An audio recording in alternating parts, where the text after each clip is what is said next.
मंडळी नमस्कार. आपण पाहतात न्यूज महाराष्ट्र टुडे वेध सत्याचा. आत्ता आपण आहोत अहमदपूर शहरातल्या प्रशासकीय इमारतीच्या समोर. ही आपण बघताय पाठीमागे असलेली ही प्रशासकीय इमारत आहे.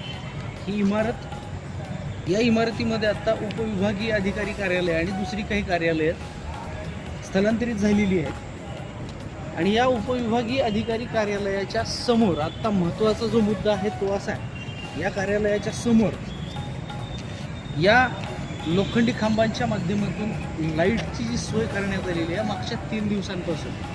ही लाईट अगदी अशीची अशी सोय.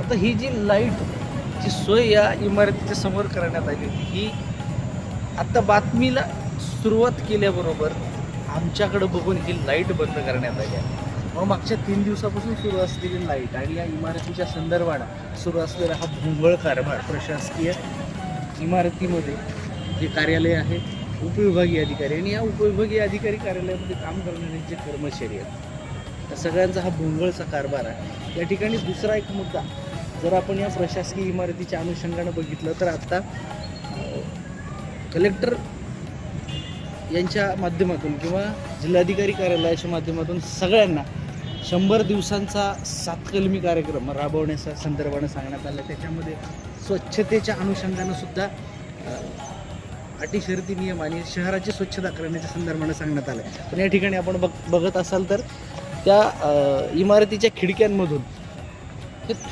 थुंकून सगळं लाल होताना दिसतं.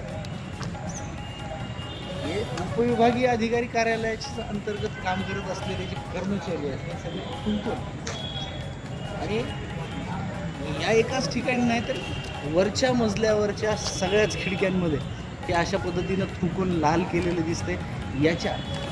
ही बातमी करण्याच्या पूर्वी तोंडी सूचना उपविभागीय अधिकारी असलेल्या डॉक्टर मंजुषा लटपटे मॅडम यांना सुद्धा देण्यात आल्यात, परंतु या लोकांवरती पायबंद घालण्यात आलेला दिसत नाही.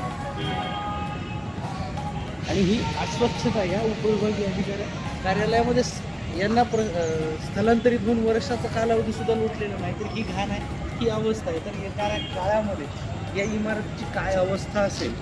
आणि लाईट आत्ता बंद केल्यास तर अजूनही जेव्हा पुढच्या काळामध्ये सुरू राहतील तेव्हा मात्र आपण याच्याकडं प्रकर्षाने तुमच्या निदर्शनास या गोष्टी आणून देणार आहोत. तोपर्यंत पाहत राहा news Maharashtra today. News Maharashtra टुडेसाठी मी शरण मुगावकर, अहमदपूर, लातूर.